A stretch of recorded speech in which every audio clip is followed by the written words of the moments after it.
በአርቲስት ነጻነት ወርቅነህ እህትና ወንድም ዙሪያ ዛሬ አዲስ አፕዴት አለኝ። በቀደም መታሰራቸውን ዘግቤላችሁ ነበረ። በዛሬው ዕለት ፍርድ ቤት ቀርበዋል። ዛሬ ስላችሁ የአርቲስት ነጻነት ወርቅነህ ወንድምና እህት በቁጥጥር ስር መዋላቸው ተሰማ። ሄደንም እንዳንሰራ አፈሳለ ጦርነት ሸሽተን ያመጣን እዚህ ምን ከየትም ብለን አምጥተን ያመጣነውን ዕቃ እንዳለ ደንበጭ ወሰድብኝ። ታዲያ የት ሀገር ሄደን እንኖር? ታዲያ እንዴ ከኢትዮጵያ ውስጥ ከየት እንሂድ? ታዲያ ብራንዳ እንድንወጣ ነው የፈለጋችሁ እናንተ? ሰው የለም እንዳይባል ሰው አለ አሉ። ቀን የለም እንዳይባል ቀን አለ። የገዛ ልጆቻቸውን የደፈሩ አባቶች ናቸው።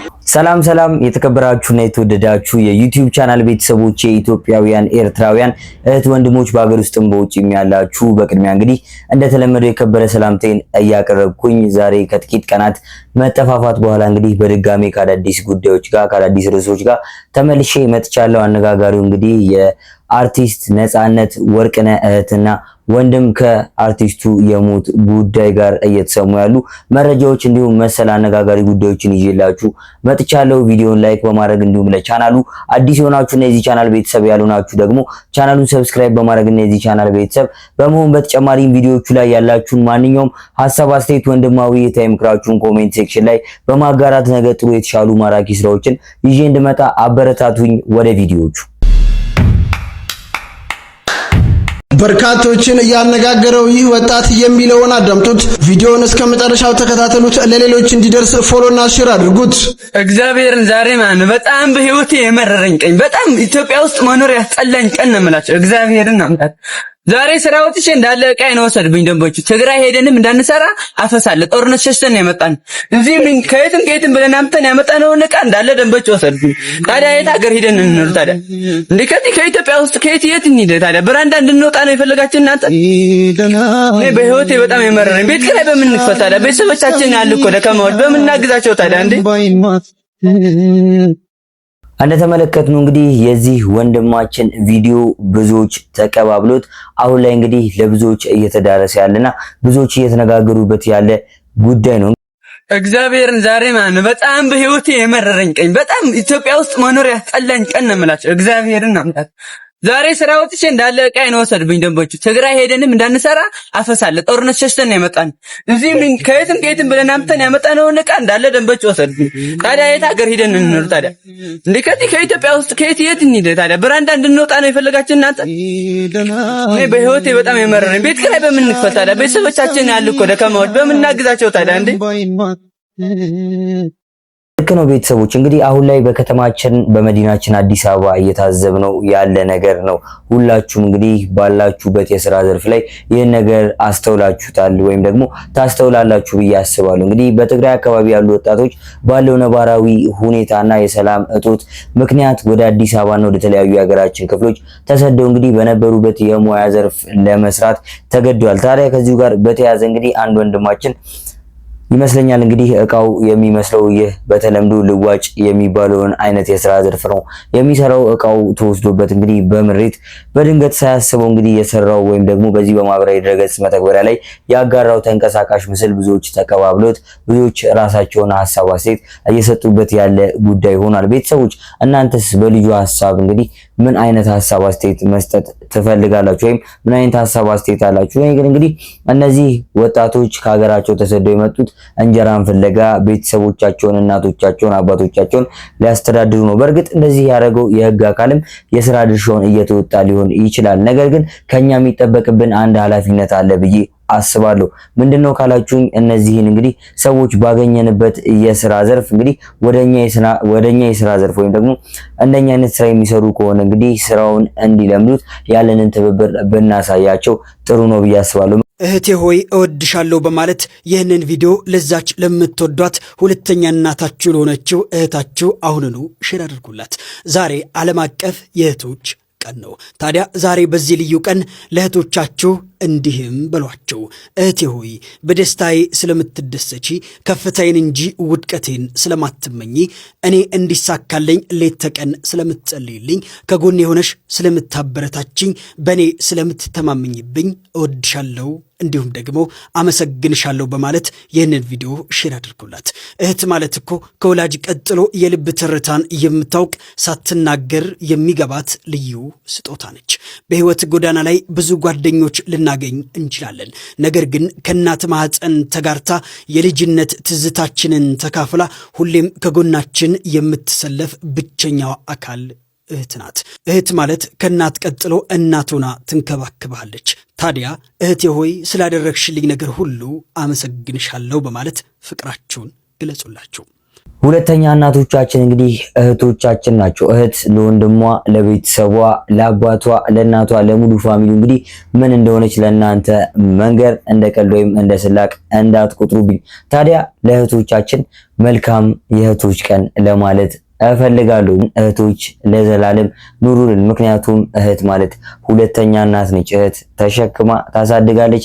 እህት እንግዲህ በህይወት አጋጣሚ ችግር ሲያጋጥመን እንደ እናት የምትንከባከበን ምናልባት እንኳን እናቶቻችን በህይወት ባይኖሩ የእናት ምትክ ነችና ምንጊዜም እንግዲህ ክብር ለሴቶች ለእህቶቻችን ለእናቶቻችን ማለት እፈልጋለሁ። ታዲያ እንግዲህ ከሴቶች ከእናቶችና ከእህቶች ሐሳብ ሳንወጣ አንድ ቪዲዮ ተመልክተን ብንመለስ ደስ ይለኛል። እነዚህ የምትመለከቷቸው በሙሉ የገዛ ልጆቻቸውን የደፈሩ አባቶች ናቸው። አንድ በአንድ እነማን እንደሆኑና የስንት ዓመት ልጆቻቸውን እንደደፈሩ እነግራችኋለሁ።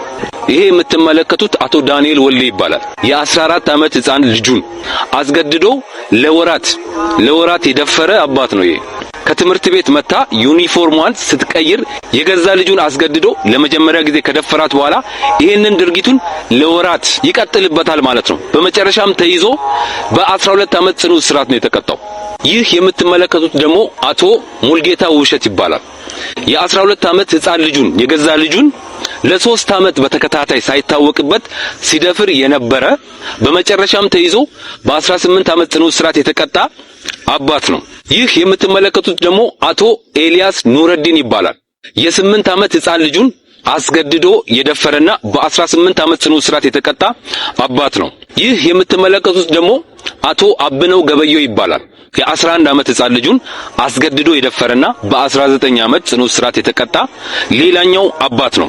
ይህ የምትመለከቱት ደግሞ አቶ ጥላሁን ገረመው ይባላል። የ8 ዓመት ህፃን ልጁን አስገድዶ የደፈረና በ15 ዓመት ጽኑ እስራት የተቀጣ አባት ነው። እኚህ የምትመለከቷቸው ደግሞ ኢንስፔክተር ግርማ ጌታቸው ይባላሉ። የ20 ዓመት የገዛ ልጃቸውን አስገድደው ደፍረው በ9 ዓመት ጽኑ እስራት የተቀጡ ሌላኛው አባት ናቸው። አውቃለሁ ይህንን በጣም ዘግናኝ ነገር ስትሰሙ እንደሚከብዳችሁ ለጆሮም ለመስማት እንደሚቀፍ አውቃለሁ። እስቲ አስቡት፣ እንደ ልጅ በአባት መደፈር ማለት ምን ማለት ነው? የእድሜ ልክ የአእምሮ ቀውስ ነው የሚያስከትለው። እድሜ ልካቸውን በአባታቸው መደፈራቸውን እያሰቡ እንዴት ነው የሚኖሩት እነዚህ ልጆች? ከአካላዊ ጥቃት ባለፈ መደፈራቸው ስነ ልቦናቸው ላይ የሚፈጥረው ተጽዕኖ ምን ያህል ነው? ሲቀጥል እንደ ኢትዮጵያ የሴቶች ጥቃት ምን ያህል ደረጃ ላይ እንደደረሰ ነው ይሄ ነገር የሚያሳየው። እንዴት ይሄ ሁሉ አባት የገዛ ልጁን ይደፍራል? የ2 ዓመት ህፃናት እኮ የሚደፈሩበት ሀገር ላይ ነው ያለነው። የ2 ዓመት ህፃናት እነዚህ በአደባባይ የወጡ ናቸው። ያልወጡ ስንት አሉ? በገዛ የስጋ ዘመዶቻቸው እየተደፈሩ ያሉ። ይሄንን ቪዲዮ ኮፒ ሊንክ፣ ሪፖስት እና ሼር ላይክ እያደረጋችሁ አድርሱልኝ። የሴቶችና ህፃናት ጥቃት ይቁም። አመሰግናለሁ።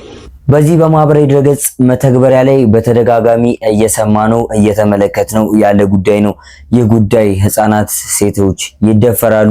እንግዲህ ትልልቅ ሴቶችም ሆነው በትዳራቸው ይበደላሉ። አልባሌ ጉዳቶችም ሲፈጸምባቸው እንመለከታለን። ከዚሁ ጋር በተያያዘም እንግዲህ በከተማችን አዲስ አበባ በመሃል መገናኛ አካባቢ አንድ ወንድ ልጅ እንግዲህ ሴት ህፃንን ያዘለችን ሴት እንግዲህ እንዴት ሲያደርግ የነበረው ቪዲዮም ብዙዎቻችሁ ተመልክታችሁታል ብዬ አስባለሁ። ወደዚህኛው ቪዲዮ ሐሳብ ስንመለስ ግን የተለያዩ የህፃናት ሴቶች መደፈርን፣ የተለያዩ የትልልቅ ሴቶች መበደልን ተመልክተን ግን እንግዲህ ጉዳዩን እንደ ሰሞንኛ መነጋገር ያርገኑ ሌላ አዳዲስ ጉዳዮች ሲመጡ እንዘነጋውና ዝም ተብሎ ይታለፋል ማለት ነው። ታዲያ እንግዲህ ወደ ሚዲያ ያልወጡ ብዙ ቤታቸውን ዘግተው የሚያለቅሱ ሴቶች እህቶቻችንም አሉ። ታዲያ ለነዚህ ሴት እህቶቻችን ልንደርስ ይገባል። እንዴት ነው ልንደርስ የምንችለው ካላችሁኝ ደግሞ እንደዚህ ወደ ሚዲያ የመጡና ወደ ህግ የመጡ ኬዞችን ተከታትለን ተገቢውን ህግና ቅጣት ወይም ደግሞ የህግ ቅጣት እንዲቀበሉ በዳዮቻቸውን ማለት ነው ማድረግ ስንችል ነው። ታዲያ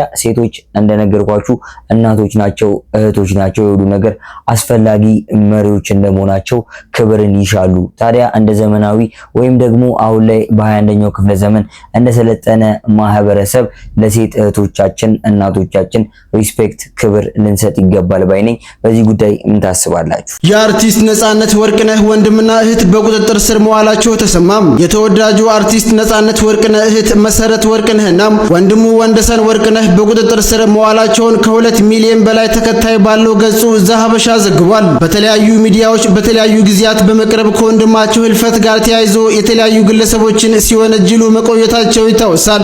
በአንድ ወቅት እንግዲህ በድንገተኛ ዜና ብዙዎቻችንን ያሳዘነው የቀድሞ የኢቢኤስ ቲቪ የቤተሰብ ጨዋታ እና እንግዲህ በተለያዩ ፊልሞች ላይ በተወናቸው በተለያዩ እንግዲህ የትወና ጥበቡ ከብዙዎች ተወዳጅነትን ያተረፈው ተወዳጁ አርቲስት ነጻነት ወርቅነህ ማለት ነው።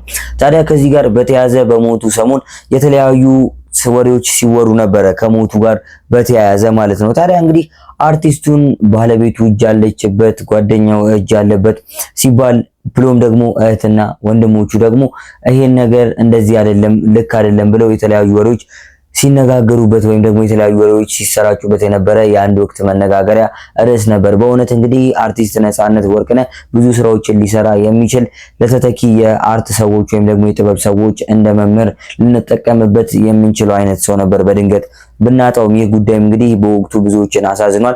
አሁን ላይም በተለያዩ ጉዳዮች እንግዲህ ስለሱ በተነሳ ቁጥር ብዙ አድናቂዎቹ ወዳጅ ዘመዶቹ የሚያዝኑበት ጉዳይ ነው፣ ብዙዎቻችን የምንቆጭበት ጉዳይ ስለሆነ ማለት ነው። ታዲያ ከዚሁ ጋር በተያያዘ እንግዲህ ሰሞኑን ባልጠበቅነውና ባልገመትነው መልኩ የተለያዩ ሚስጥሮች እየወጡ ይገኛሉ። ሚስጥሮቹ ምንድናቸው? እንግዲህ የተለያዩ ቪዲዮዎች እየተጋሩ ይገኛሉ እንደነገርኳችሁ ማለት ነው። እንግዲህ የሚያስደነግጠው ደግሞ ሚስጥሩ ከእህትና ከወንድሙ ጋር መያያዙ ነው። እህትና ወንድሙ እንግዲህ በህግ ቁጥጥር ስር ውለዋል። እስኪ ምንድነው ጉዳዩ? አንድ ቪዲዮ ተመልክተን እንመለስ። በአርቲስት ነጻነት ወርቅነህ እህትና ወንድም ዙሪያ ዛሬ አዲስ አፕዴት አለኝ። በቀደም መታሰራቸውን ዘግቤላችሁ ነበረ። በዛሬ ዕለት ፍርድ ቤት ቀርበዋል። ዛሬ ስላችሁ በእኛ አቆጣጠር ሰኞ ነው። በአብዛኞቻችሁ አካባቢ አሁን ማክሰኞ ስለሆነ መረጃው እንዳይዛበባችሁ ለማለት ነው። መሰረት ወርቅነህ እና ወንደሰን ወርቅነህ በስም ማጥፋት ወንጀል ተከሰው ፍርድ ቤት የቀረቡት በዛሬ ፖሊስ የተጠረጠረበትን ጉዳይ አስረድቶም የ14 ቀናት የምርመራ ጊዜ ጠይቆ ነበረም። ሆኖ ፍርድ ቤቱ የ3 ቀናት ብቻ ጊዜ ፈቅዷል። በዚህ መሰረት ሐምሌ 30 እንደሚቀርቡ ሰምተናል። የመሰረት ወርቅነህ እና የወንደሰን ወርቅነህ ከሳሾች የነጻነት ወርቅነህ ባለቤት ንጽሕት ደሳለኝና እንደዚሁም አርቲስት አስናቀ ንጉሴ ናቸው። በፖሊስ ባቸው ክስም እነዚህ የነጻነት ወርቅነህ እና ወንድሞች ምንም አይነት ማረጃ ሆነ ማህጃ ሳይኖራቸው የግለሰቦችን ስም በሚዲያ በመውጣት ወንጅለዋል፣ ስም አጥፍተዋል በሚል ክስ ቀርቦባቸዋል። ፍርድ ቤቱ እንግዲህ የ3 ቀን ነው የሰጠው። ከ3 ቀን በኋላ የሚሆነውን ደግሞ ተከታትለን ወደ እናንተ እናደርሳለን። ቤተሰቦች እንግዲህ እንደተመለከትነው እንደሰማችሁት እንግዲህ ኬዙ ይህንን ይመስላል። ዳሀበሻ ጉዳዩን ተከታትሎ እንግዲህ አጠር አድርጎ ያቀረበውን ቪዲዮ ነበር ተመልክተን የተመለስነው። ታዲያ እንደዚህ አይነት ጉዳዮች ወይም ደግሞ እንደዚህ አይነት ኢሹዎች ሴንሲቲቭ እና ብዙዎች የሚመለከቷቸው አነጋጋሪ ጉዳዮች እንደመሆናቸው ትክክለኛ የመረጃ ምንጮችን ተጠቅሜ እንግዲህ ዘሀበሻን መርጬ ይህንን ቪዲዮ ተመልክተናል። ታዲያ ከዚሁ ጋር በተያያዘ ምን አይነት ሀሳብ አስተያየት አለህ ብትሉኝ ወይም ደግሞ በዚህ ጉዳይ ምን ታስባለህ፣ ምን አይነት ሀሳብ መስጠት ትፈልጋለህ ብትሉኝ ይህንን ሀሳብ ማቅረብ እፈልጋለሁ። ምንድነው ሀሳቡ መሰላችሁ? እንግዲህ የእህትና የወንድሙ መታሰር ብዙዎች አሁን ከአርቲስት ነጻነት ወርቅነህ ሞት ጋር እያያያዙ ዘመኑ የሶሻል ሚዲያ መተግበሪያ እንደመሆኑ በተለያዩ የማህበራዊ ድረገጽ መተግበሪያዎች ላይ ወይም ደግሞ በዚህ እንግዲህ በሶሻል ሚዲያ ፕላትፎርሞች ላይ የተለያዩ መረጃዎችን እያጋሩ ይገኛሉ። ጉዳዩ እንግዲህ ተጣርቶ ይሄ ነው የተባለ ነገር ባይኖርም ግን መታሰራቸው በብዙዎች ዘንድ ጥርጣሬን አሳድሯል። ብዙዎችም ደንግጧል። እንደሚታወቀው እንግዲህ በኢቢኤስ ቲቪ አሉ ከሚባሉ ጋዜጠኞች እንግዲህ በብዙዎች ተወዳጅነት ያለው በስራ ባልደረቦቹ የተከበረ በመላው የኢትዮጵያ ሕዝብ ኤርትራውያን ዘንድም እንግዲህ ተወዳጅነት ያተረፈው የቤተሰብ ጨዋታ አዘጋጁና በተለያዩ ፊልሞቹ በተለይ በኤፍቢአይ እንግዲህ ነጥቆ የወጣው ይህ ወንድማችን አርቲስት ነጻነት ወርቅነህ መሞቱ ብዙዎችን ያሳዘነ ጉዳይ ቢሆንም ነገሩ እንግዲህ በዚህ ሳምንት አገርሽቶ መውጣቱ ደግሞ ብዙዎችን እያነጋገረና እያስገረመ ይገኛል። ቤተሰቦች በእርግጠኝነት በዚህ በነጻነት ወርቅነህና በወንድምና በእህቱ ኬዝ የተለያዩ አዳዲስ መረጃዎች ወደፊት እንደሚኖሩ እርግጠኛ ነኝ። እኔም እንግዲህ ትክክለኛውን መረጃ ላይ ይዤላችሁ መጣ ነው የሚሆነው። ወደ ቀጣይ ቪዲዮ። ሰው የለም እንዳይባል ሰው አለ አሉ። ቀን የለም እንዳይባል ቀን አለ። እንደዚህ እኮ አይነቱና አባ ወዴት ናችሁ? የት ጊዮርጊስ ቤተል? እሺ ልሸኛችሁ ነው። ያው እዚህ ኑር ሰው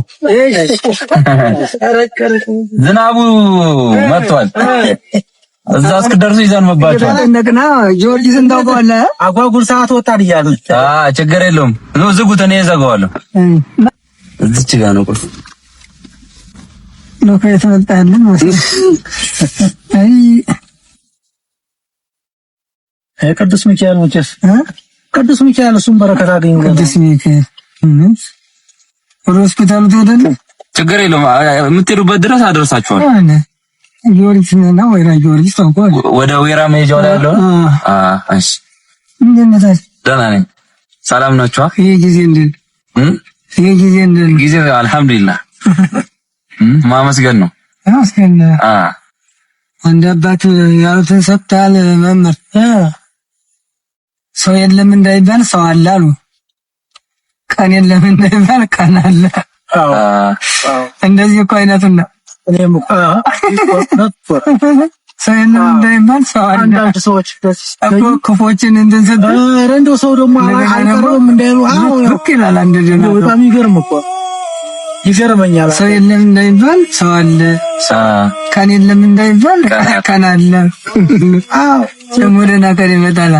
ሁሌ ክፉ ቀን አይሆንም። በቀኖች የተባረከ ሰው ነህ። ፈጣሪን የሚፈሩ ታላቅ ሰው ያሳደገ ይሄ እየጠፋ መጥቶ አይደል የምንለው? እውነት ነው። ወጣቱ በሙሉ ይወቀሳል፣ ግን ደግሞ ከወጣቱ በጣም አራሉ እንደውም ወጣቱ ሻራው እንደውም መብራን ጆሳዩ በቃ በእስልምናው በክርስትናው እንደ በሁሉም ያሉ እነሱ ናቸው። ትንሽ እንዲህ እያለ በእንደዚህ አይነት እኮ ነው አንደኛው ፈጣሪም ደግሞ አንደኛውን አክብሎ ያልተሆነ እኮ እንዲህ አይነቶቹን እያየ ነው። አንዳንዴ ይሄ ትልቅ ነገር ነው ብላችሁ ነው? በጣም ትልቅ ነገር ነው። እንግዲህ አላህ ይቀበላል። ለምነውም ራሱ አራዳ ምን የሆነ ነው ያው መቼም ሰው እጁና ጤነኛ ሆኖ መቼም እንትን ብሎ የሆነ ነገር ሳይቸግረው መቼም አፍታ አይቆም። ግን ያንን ረግጦ ለምን ያርግልኛል ምናምን ብሎ ይሄዳል። እርጉዝ ግን ጥሏት ነው የሚሄድ። ጥሏት እርጉዝ ነፍሰ ጡር ሆና ጥሏት ይሄዳል። እሱ ከባድ ነው። ግን ደግሞ በቃ የፈጣሪን ዋጋ የተረዳ ከፈጣሪ ዋጋ አገኛለሁ ያለ በቃ ዛሬ ይሄን ሰርቼ የማይታየውን ጸጋ እወስዳለሁኝ ብሎ እንጂ የሚታይ ጸጋ ተቆጥሮ የሚሰጥ ብርማ ቢያገኝ የት አካባቢ ቃሊቲ ይሄዳል እንኳን እዚህ። እውነት ነው። ያን ነው ታሳቢ ማድረግ ያ እንደዚህ ልበቅኖች ወንድሞች ተተና እንደዚህ በርግጥ አመሰራረታቸው ይወስነዋል። አሁን እየጠፋ መጣ እንጂ እኮ በፊት ላይ እንደዚህ ትልልቅ ሰዎችን እናቶችን ነፍሰ ጡር ምናምን መሸኘት እንደ ባህል ነበር። አሁን ላይ ትንሽ ያው በርግጥ የሚያስቸግር ሰውም አለ። ግን ደግሞ ነው እንደናንተ አይነት አባቶች ቅድም ያሉት እኮ እንደው ሰው የለም እንዳን እንዲህ አይነት ሰው አለ፣ ቀን የለም እንዳን ደግሞ እንዲህ አይነት ቀን አለ ያሉት እኮ ለዚህ እኮ ነው እንጂ ሰውም አስቸጋሪ ነው። እንግዲህ አድርገውት ሌላ ችግር ይፈጥራል። እውነት ነው። እኮ ዝናብ እንዳይዘንብባችሁ እኮ ነው። እየሄድኩ ነበር እዚህ ሰው እየጠበቀኝ ሳያችሁ ደግሞ ዝናቡም መጣ። ዝናቡ አጓጉል ሰዓት ወጣን እያልን ነው ፈርቶን የነበረው ዝናብ የታክሲ ቁመን ይገኝ እንደገና በዚህ ዙሪያ ነው የሚመጣው በዚህ አባለም ባንክ ከዛ ደግሞ ተው እናንተ ታውቁም እናንተ ቆዩም ማን የሰው ልስታችሁ ነው ደግሞ እግዚአብሔር አዘጋጀልን ነው አላይ ፖፖም እያደረከ ነበር አይደል ስታየን ላይ በኩል ስታየና ድናባዩ አይ እኔማ እዚሁ መሰራችሁኝ። ከዛ ደግሞ ሳይ መንገድ እየሄዳችሁ ነው ዝናብ አደረሳችሁ ብዬ ነው ይሄ ስታየው መንታም የምስት መመና አያን ያተረይለ እንተ ሰላምተን ስመጣ ጥቁርቁራ ነው ዝናቡ ያልታሰበውን ሳይ እግዚአብሔር ይስጥልህ። አሚን አሚን አሚን። እድሜን ብዙ ሀብትን ብዙ ያድርግልን። አሚን። ሲማክል ሲንገንዘብ አሚን። ትልቅ ነገር ነው። እንዲህ አይነት በተከኖች ፈጣሪ አይጥላቸውም። ሰው በክፋት ይሰበባቸው ሰው ከን ያሰበሰው ፈጣሪ በታምር አይጥለውምና አላህ ይቀበለን። እንግዲህ ያ በዚህኛው ነው ዝናቡ እንዳይዘንባችሁ ላስገባችሁ ወይ ወዴት ነው የሚገባው? እንጠጋለን ችግር የለም። እዚህ ነው ገባው። በቃ እሺ እዚህ ናችሁ። በቃ እሺ እናገባ። አሚን አሚን ጤናን ይስጥልኝ። አሚን። የመሰም እንግዲህ ለበጎ ያደረከው ምፍል አይባልም። አረ ፈጣሪ ነው የሚከፍለው። እውነት ነው እውነት ነው። እሺ አመሰግናለሁ። እኔም አመሰግናለሁ። ሻባ እሺ ሰላም ሁኑ።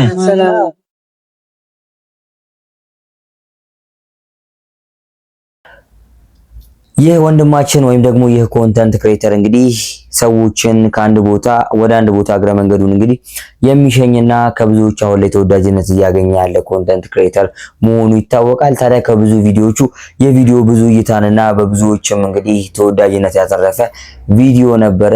ታዲያ የአባታችን ንግግር በጣም ጥልቅ ቀላል የሚመስል ነገር ግን ጥልቅ መልእክት ያለው ሐሳብ ነው። እንግዲህ እኔ ከዚህ ቪዲዮ የምረዳው ሁላችንም እንግዲህ በተቻልነው አቅም ወይም ደግሞ በተቻለን አቅም መልካም መሆን መቻል አለብን። ምናልባት ባዶ መኪናዎችን ይዘን ስንሄድ እግረ መንገዳችንን እንደዚህ አይነት ሰዎችን ብናግዝ እንግዲህ ምርቃቱም ለኛ ለወደፊት ጥሩ ነገር እንዲያጋጥመን ያግዛል። ግን ይህንን ስላችሁ መንገድ ላይ ያሉ መጥፎ አጋጣሚዎችን ምናልባት ለሰዎች መልካም ነገር አረጋለሁ ብላችሁ የሚደርሱባችሁን መጥፎ ነገሮችም እንግዲህ በማሰብ ወይም ደግሞ ምን አይነት ሰዎችን ነው የምንሸኘው በምን አይነት ሁኔታ የሚለውን ነገር ኮንሲደር ማድረግ መቻል አለባችሁ ብዬ አስባለሁ። ብቻ ይህ ጉዳይ ብዙዎችን ያነጋገረ ጉዳይ ነበር። ቤተሰቦች ለዛሬ ይዤላችሁ የመጣሁት ቪዲዮ እነዚህ ይመስላሉ። ቪዲዮቹን እንደወደዳችኋቸው አልጠራጠርም። እንግዲህ ለቻናሉ አዲስ የሆናችሁ የዚህ ቻናል ቤተሰብ ያልናችሁ ቻናሉን ሰብስክራይብ በማድረግ እና የዚህ ቻናል ቤተሰብ በመሆን ቪዲዮን ላይክ በማድረግ እንዲሁም ቪዲዮቹ ላይ ያላችሁን ማንኛውም ሀሳብ አስተያየት እንግዲህ ወንድማዊ ምክራችሁን ኮሜንት ሴክሽን ላይ በማጋራት ነገ ጥሩ የተሻሉ ማራኪ ስራዎችን ይዤ እንድመጣ አበረታቱኝ። በቀጣይ ባሪፍና ማራኪ ስራዎች እስከምንገናኝ ለዛሬ ለነበረን ቆይታ እጅግ አመሰግናለሁ። ቴንክ ዩ ሶ ማች። ይመቻችሁ።